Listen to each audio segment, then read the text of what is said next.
Asesinos en series, atentados terroristas, secuestros, desapariciones, asesinatos y demás casos tienen algo en común, que todos y cada uno de ellos se ganaron el título de ser unos crímenes atroces. Bienvenidos sean a Crímenes Atroces, el podcast donde cada semana yo, Santiago Quiroz y Abato, les contaré a todos ustedes los casos de crimen real más atroces, macabros, mediáticos, terroríficos y sanguinarios que han marcado la historia de la humanidad. Bienvenidos sean al episodio 142, el último episodio de este mes de noviembre. Sí, oficialmente terminamos el mes de noviembre, ya nomás nos faltan unos como 4 capítulos más para concluir este año. Y bueno, siguiendo con criminales, hoy volvemos a los asesinos en serie. Primero, ¿qué les pareció el episodio pasado? Ahí tuve en el canal de YouTube, y una pequeña discusión con alguien que cree que los tres de West Memphis eran culpables por esto y esto y esto y esto. Yo, miren, respeto sus opiniones, pero también no se pasen de verga, no me estén acosando por ese tiempo, por esas cosas, ¿ok? Pero bueno, el tema de hoy es el siguiente. Cuando vemos a los granjeros, siempre nos imaginamos como personas amables, trabajadoras y que nunca le harían daño a una mosca. Pero como sabemos, uno nunca termina de conocer a las personas y pueden convertirse en crueles monstruos. Hoy les hablaré de un granjero canadiense que asesinó a varias prostitutas y que alimentaba sus cerdos con sus cuerpos. Este es el caso de Robert Pickton. Sí, otro asesino en serie canadiense. No he hablado mucho de ellos, de los asesinos en serie canadienses, porque sé que hay muchos, y hay demasiadas cosas que pasan en Canadá. Bueno, este digamos sería el segundo vez que hablo de asesinos en serie canadiense. La primera fueron los de los Barbie Asesinos, Carla Homolke por Bernardo, pero bueno. Sí, ya no sé si sabía, yo conocía este caso y es un caso súper aterrador. Pero como siempre, vayamos por el principio. Ay, perdón. Robert William Pickton nació el 24 de octubre de 1946 en Port Coquitlam, Columbia Británica, Canadá. Fue hijo de Leonard Francis Pickton y Louis Elliot Arnold, ambos criadores de cerdo en Port Coquitlam, Columbia Británica, a 27 kilómetros al este de Vancouver. La hermana mayor de Pickton, Linda Louise Wright, fue enviada a vivir con familiares en Vancouver cuando sus padres decidieron que la granja de cerdos no sería un entorno adecuado para criar una niña. Desde pequeño, Robert y su hermano menor, David Francis Pickton, trabajaron en la granja familiar ubicada en el número 953 de Dominion Avenue. Pickton tenía un fuerte apego a su madre, pero rara vez interactuaba con su padre abusivo. La madre de Pickton era muy exigente y obligaba a sus hijos a trabajar largas jornadas criando el ganado de la granja. Su madre priorizaba a los cerdos sobre la higiene personal de sus hijos, enviándolos a menudo a la escuela con ropa sucia y sin lavar, apestando a estiércol, lo que le valió el apodo de cerdito apestoso. Pickton tuvo dificultades en la escuela y tras reprobar segundo grado, lo asignaron a una clase de educación especial. A los 12 años, Pickton comenzó a criar un ternero que se convirtió en su mascota querida. 2 semanas después, al no encontrar el ternero después de la escuela, le dijeron a Pickton que revisara el establo y se angustió al descubrir que había sido sacrificado. No, es que no sean así, culeros.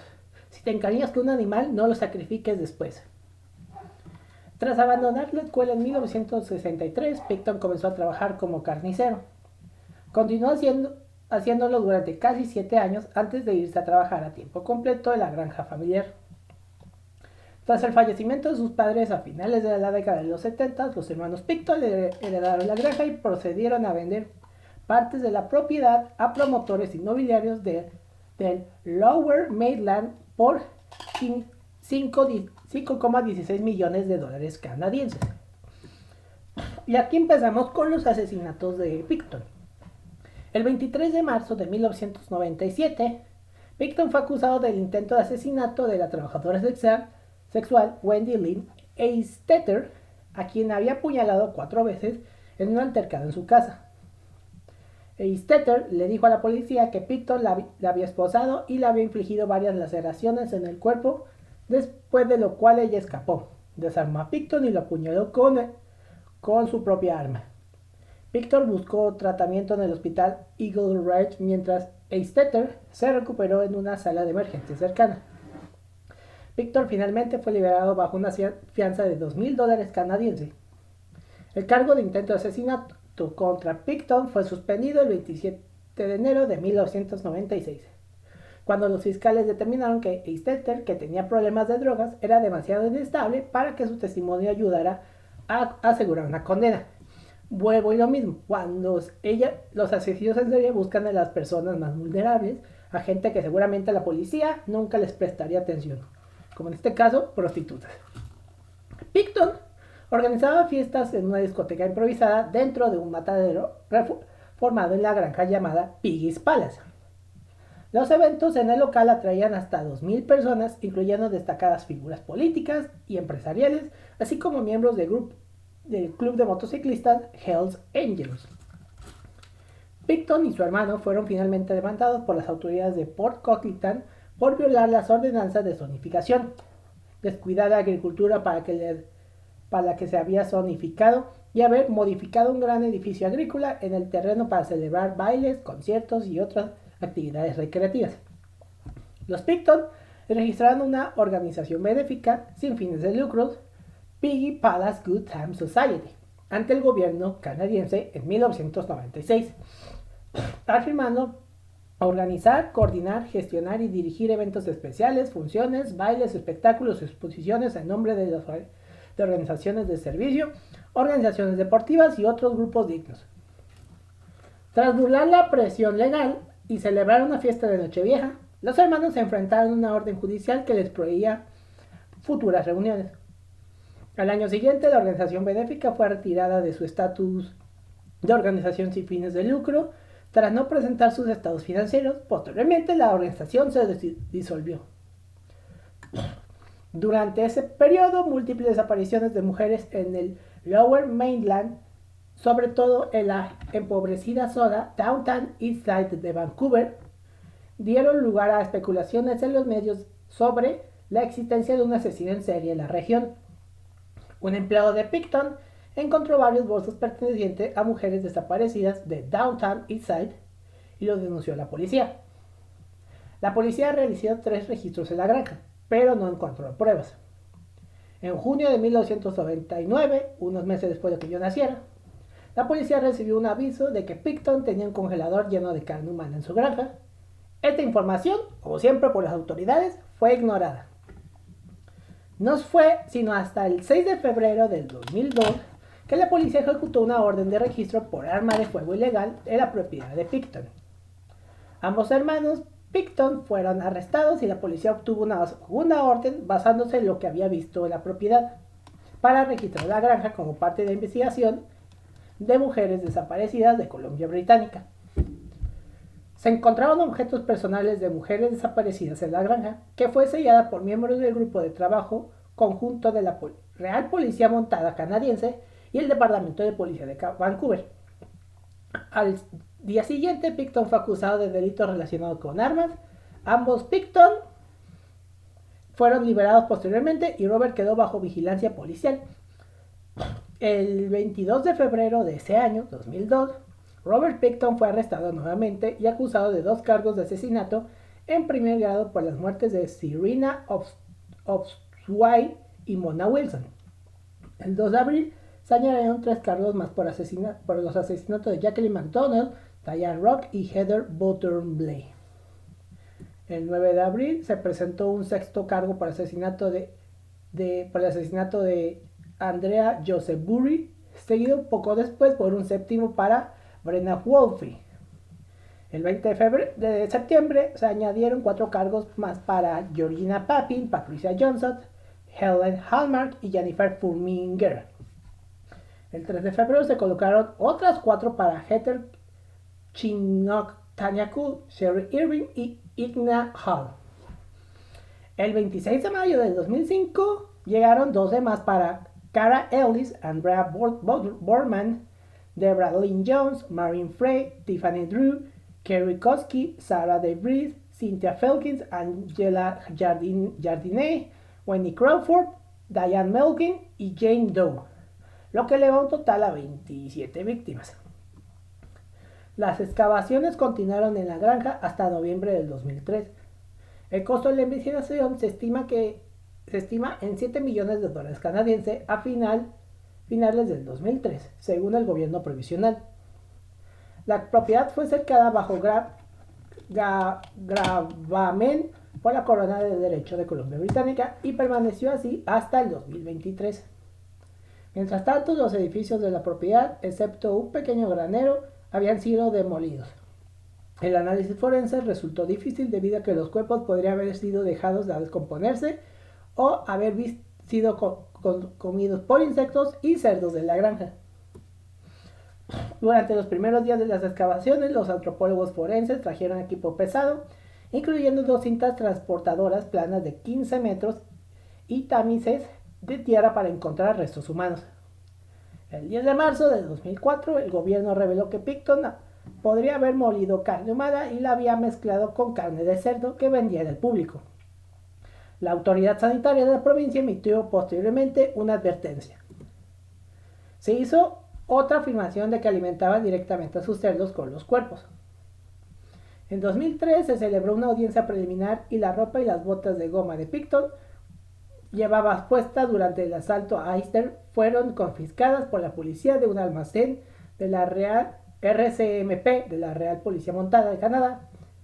En 2004 las pruebas de laboratorio mostraron que el ADN de 2 mujeres, Borhaven y Ellis, estaban en los artículos. Y aquí voy a hacer algo mientras... no, sí está bien. El juicio de Picton comenzó el 3 de enero del 2006 en New Westminster. Picton se declaró inocente de los 27 cargos de asesinato en primer grado ante el Tribunal Supremo de Columbia Británica. La fase de voir dire del juicio se extendió durante la mayor parte del año para determinar que las pruebas podrían admitirse ante el jurado. A los periodistas no se les permitió revelar el material presentado en los argumentos. Caray. Perdonen dificultades técnicas. Casi se está acabando las pilas de la computadora. Bueno, mentirse ante el jurado. El 17 de marzo, el juez James Williams rechazó uno de los cargos por falta de pruebas. Y el 9 de agosto, el juez Williams separó los cargos, dividiéndolos en un grupo de 6 y otros de 6 cargos y otros de 20. El juicio prosiguió con el grupo de 6 cargos. Los 20 restantes se suspendieron el 4 de agosto del 2010. Debido a la prohibición de publicación, no se hicieron públicos todos los detalles de la decisión. Pero el juez Williams explicó que juzgar los 26 cargos a la vez supondría una carga excesiva para el jurado, ya que el juicio podría haber durado hasta 2 años. Además, habría aumentado la posibilidad de nulidad. La fecha inicial para el juicio de Picton por jurado por los primeros 6 cargos era el 8 de enero del 2007, pero se pospuso al 22 de enero. En esa fecha, Picton enfrentó cargos de asesinato en primer grado por las muertes de Frey Abostway Papin, Joseph Burry, Wolf y Wilson. La provisión de los medios de comunicación finalmente se levantó y los detalles de lo que se descubrió durante la investigación se hicieron públicos. Durante el juicio de Picton, el personal del laboratorio testificó que se habían detectado alrededor de 80 perfiles de ADN no identificados, aproximadamente la mitad masculinos y la mitad femeninos, como evidencia. Dentro de la caravana de Picton se encontró un revólver del calibre 22 cargado con un consolador sobre el cañón y una bala disparada, cajas de munición para pistola Magnum del calibre 357, gafas de visión nocturna, 2 pares de esposas forzadas de piel sintética, una jeringa de 3 milímetros de líquido azul y el afrodisíaco Spanish Fly. En una grabación de video reproducida ante el jurado, Picton afirmó haber conectado el controlador a su arma como silenciador improvisado. Esta explicación era en el mejor de los casos poco práctica, ya que los revólveres son casi imposibles de silenciar de esta manera. Un video del amigo de Picton, Scott Coop, afirma que Picton le había dicho que una buena manera de matar a una heroinomana era inyectándole líquido para limpia parabrisas, a lo Dexter. Se reprodujo una segunda grabación para Picton, en la que un colaborador llamado Andrew Bellow afirmó que Picton mencionó haber matado a trabajadoras sexuales, esposándolas y estrangulándolas para luego desangrarlas y destriparlas antes de deshacerse de dárselas a los cerdos. Fotografías del contenido de un cubo de basura encontrados en el matadero de Picton que contenía algunos de los restos de la víctima, Mona Wilson. El 9 de diciembre de 2007, el jurado declaró a Picton inocente de 6 cargos de asesinato en primer grado, pero sí lo declaró culpable de 6 cargos de asesinato en segundo grado. El 11 de diciembre de 2007, tras leer 18 declaraciones de impacto de las víctimas, el juez James Williams de la Corte Suprema de Columbia Británica condenó a Will Picton a cadena perpetua sin posibilidad de libertad condicional durante 5 años.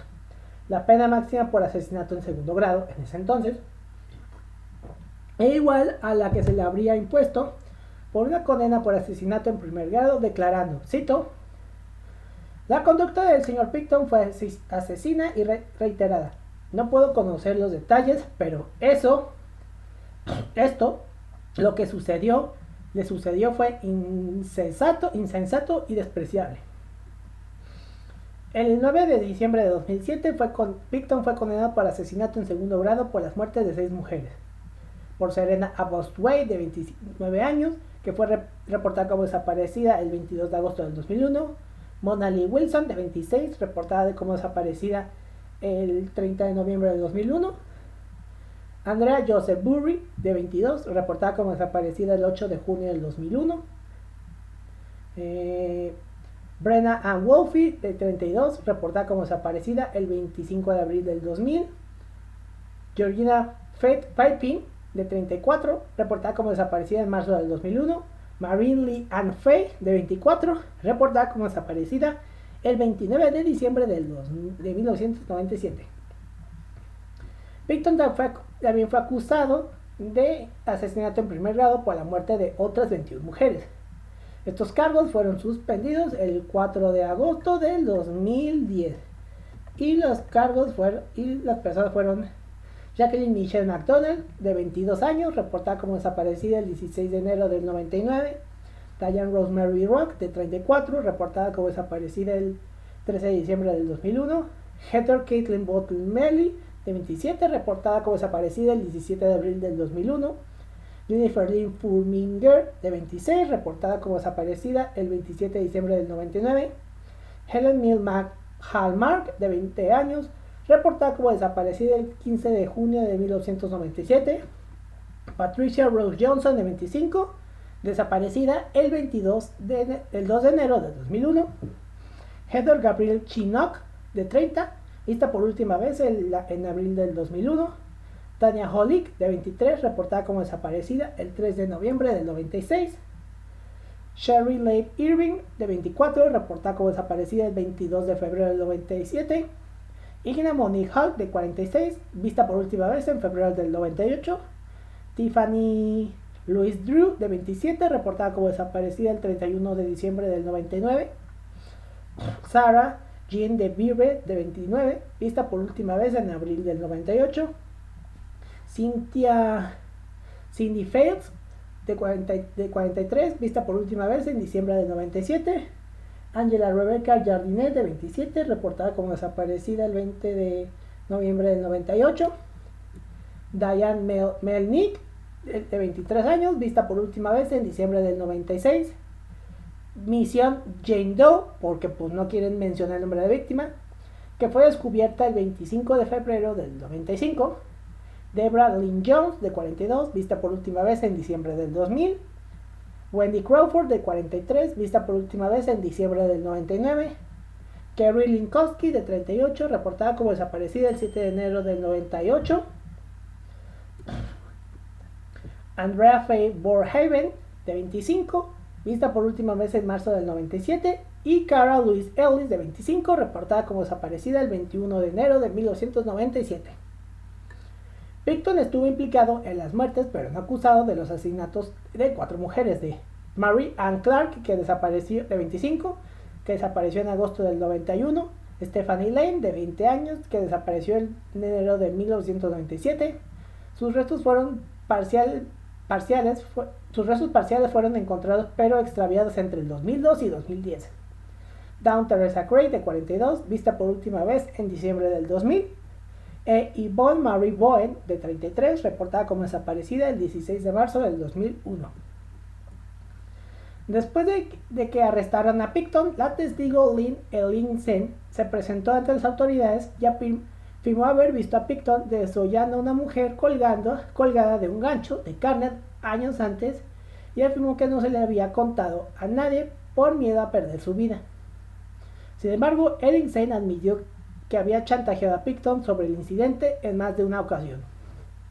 En mayo del 2013, los hijos de las víctimas presentaron una demanda civil contra el Departamento de Policía de Vancouver, la Policía Real de Montada de Canadá y la Corona por no proteger a las víctimas. Llegaron a un acuerdo en marzo del 2014 y cada niño recibió una indemnización de $50,000 canadienses sin admisión de responsabilidad. El 7 de enero del 2008, la Fiscalía General presentó una apelación ante el Tribunal de Apelaciones de Columbia Británica contra las absoluciones de Picton de los cargos de asesinato en primer grado. Los motivos de la apelación se relacionan con una serie de decisiones probatorias hechas por el juez de primera instancia. Ciertos aspectos de las instrucciones del juez de la primera instancia y la decisión de separar los 6 cargos por los que Picton fue juzgado de los 20 restantes. Aunque Picton había sido absuelto de los cargos de asesinato en primer grado, se declaró culpable de asesinato en segundo grado y recibió la misma sentencia que habría tenido por las condenas de asesinato en primer grado. Los familiares de las víctimas expresaron su preocupación de que las condenas se verían comprometidas si la corona argumentaba que el juez de primera instancia había cometido errores. El crítico de la oposición, Leonard Crook, criticó al fiscal general por no haber informado a las familias de las víctimas con antelación. Will Opal se disculpó con los familiares de las víctimas por no informarles de la apelación antes de que se anunciara públicamente. Opal también afirmó que la apelación se presentó principalmente por razones estratégicas en previsión de una apelación de defensa. Según las normas judiciales aplicables, el plazo para que la corona apelara expiró 30 días después del 9 de diciembre, fecha que se dictaron los veredictos, mientras que el plazo para que la defensa apelaría expiró 30 días después del 11 de diciembre, fecha en la que Picton fue sentenciado. En 9 de enero del 2008, los abogados de Picton presentaron una notificación de apelación ante el Tribunal de Apelaciones de Columbia Británica, solicitando un nuevo juicio por 6 cargos de asesinato en segundo grado. La notificación de apelación enumeró varias áreas en las que la defensa alegó que el juez de primera instancia se equivocó. La acusación principal al jurado, la respuesta a las preguntas de los jurados, la modificación de la acusación del jurado y la evidencia de hechos similares y las declaraciones de Picton a la policía. El Tribunal de Apelaciones de Columbia Británica emitió sus decisiones el 25 de junio del 2009, incluyendo algunas cuya publicación estaba prohibida. Desestimó la apelación de la defensa por una mayoría de 2-1 debido a un desacuerdo sobre un punto de derecho. Picton tenía derecho a apelar ante la Corte Suprema de Canadá sin pedir permiso para apelar. Su notificación de apelación fue presentada ante la Corte Suprema de Canadá el 24 de agosto del 2009. El Tribunal de Apelaciones admitió la apelación de la corona, encontrando que el juez de primera instancia se equivocó al excluir algunas pruebas y al separar 6 cargos del resto. La orden resultante de esta separación fue suspendida, por lo que la condena por los 6 cargos de asesinato en segundo grado no fue anulada. El 6 de junio del 2009, los abogados de Picton confirmaron que ejercerían su derecho a apelar ante la Corte Suprema de Canadá. La apelación se basó en el voto disidente del Tribunal de Apelaciones de Columbia Británica. Si bien Picton tenía derecho automático a apelar ante la Corte Suprema de Canadá, con base en las cuestiones legales en las que el juez Donald había disentido, los abogados de Picton solicitaron a la Corte Suprema de Canadá permiso para apelar también sobre otras cuestiones. El 26 de noviembre del 2009, la Corte Suprema de Canadá concedió esta solicitud de permiso para apelar. El efecto de esto fue ampliar el alcance de la apelación de Picton, permitiéndole plantear argumentos que le habían sido rechazados por unanimidad ante el Tribunal de Apelaciones de Columbia Británica. El 30 de julio del 2010, el Tribunal Supremo de Canadá emitió una decisión desestimando la apelación de Picton y afirmando sus condenas. El argumento de que se le debía conceder a Picton un nuevo juicio fue rechazada por unanimidad por los jueces de la Corte Suprema de Canadá. Esto siempre pasa con muchos asesinos, siempre buscan un hueco legal para intentar apelar a pesar de que saben que son culpables. Aunque fue unánime su resultado, el Tribunal Supremo se dividió en 6 votos a 3 en su análisis jurídico del caso. La cuestión radicaba en si el juez de primera instancia cometió un error legal en sus instrucciones al jurado y en particular en su nueva instrucción en respuesta a la pregunta del jurado sobre la responsabilidad de Picton si no era la única persona involucrada. En representación de la mayoría, la jueza Sharon concluyó que la respuesta del juez de la primera instancia a la pregunta del jurado no afectó negativamente a la imparcialidad del juicio. Además, concluyó que las instrucciones generales del juez de primera instancia con respecto a los demás sospechosos captaban concisamente las vías alternativas para la responsabilidad de que en realidad estaban en juego en este juicio. El jurado también recibió instrucciones correctas de que podía condenar al señor Picton si la fiscalía demostraba este nivel de participación junto con la intención requerida. El juez Lois Lebel, en representación de la minoría, concluyó que el jurado no estaba debidamente informado de los principios jurídicos que se le habrían permitido como jueces de los hechos. Considerar la evidencia de la ayuda y el alimento del señor Picton a un tirador desconocido como un medio alternativo para imponer la responsabilidad por los asesinatos. ¡Ay! Todo un megapedo fue el caso de Robert Picton en su momento. El portavoz de la Corona de Columbia Británica, Neil Mackenzie, anunció que el procesamiento de los otros 20 cargos de asesinato probablemente se suspendería. Dijo: al llegar a esta posición, la rama ha tenido en cuenta que cualquier condena adicional no podía resultar en un aumento de la sentencia que el señor Picton ya recibió. Las familias de las víctimas reaccionaron de diversas maneras ante este anuncio. Algunos se mostraron decepcionados porque Picton nunca sería condenado por los otros 20 asesinatos, mientras que otros se sintieron aliviados de que los horripilantes detalles de los asesinatos no se revelarían en el tribunal. En 2010, el Departamento de la Policía de Vancouver emitió un comunicado indicando que se había llevado a cabo una revisión exhaustiva de la gestión de la investigación de mujeres desaparecidas y que la haría pública una vez concluidos los asuntos penales y levantadas las prohibiciones de publicación. Además, el Departamento de Policía de Vancouver reveló que durante varios años habían comunicado en privado al gobierno provisional que creía que sería necesaria una investigación pública para examinar imparcialmente las razones por las que Robert Picton tardó tanto en ser arrestado. En agosto del 2010 se levantó la prohibición de publicación impuesta durante el juicio de Picton en 2006. El periodista Jerry Langton escribió, cito: los detalles ahora son públicos de la investigación y el juicio horrorizaron a muchos. La renuncia de la policía a perseguir a Picton a pesar de la abrumadora evidencia detonaba racismo, sexismo y prejuicios contra los drogadictos y las trabajadoras sexuales. Muchos sintieron que la policía trató los delitos contra aborígenes, drogadictos, trabajadoras sexuales y en particular mujeres como si fueran menos importantes de lo que debían, como siempre pasa. El caso de Picton dañó gravemente la imagen de las fuerzas policiales del Lower Mainland. No sé por qué hay que escribir del.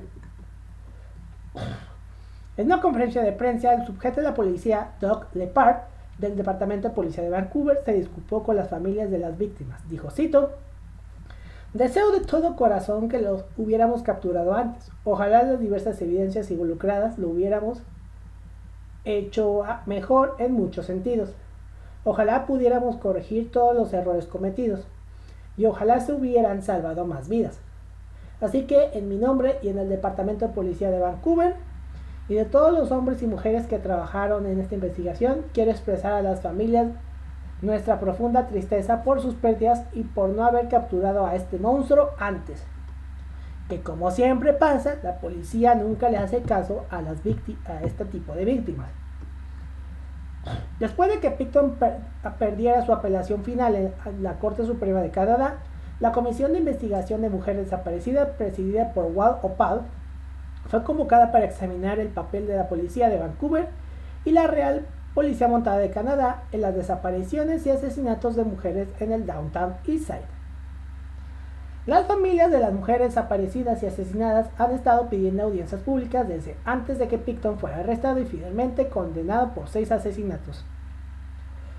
El informe final de la comisión presentado al fiscal general fue fechada el 19 de noviembre del 2012 y se hizo público el 17 de diciembre.